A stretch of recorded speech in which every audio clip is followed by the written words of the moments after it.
পর বাড়ি ফিরছে খান বংশের বড় ছেলে সাজ্জাদুল খান আবির। বাড়ি ফিরছে বললে ভুল হবে, বিদেশ থেকে দেশে ফিরছে আবির।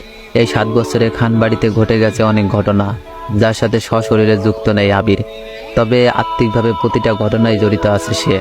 আবিরের বাবা চাচা 3 জন। আবিরের বাবা সবার বড়, নাম আলী আহমেদ খান। তানভীরের বাবা মেজো, নাম মোজাব্বেল খান। ছোট চাচ্চর নাম ইকবাল খান। আবির তার বাবা মায়ের একমাত্র ছেলে।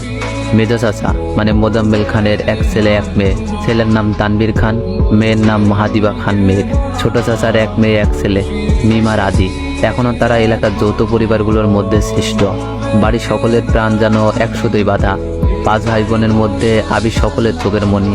আবিরের জন্মের পর তার বাবা মা দ্বিতীয় সন্তান নেওয়ার চিন্তা করেনি। এইচএসসি পর্যন্ত সে বাড়িতেই ছিল সবার নয়নের মণি।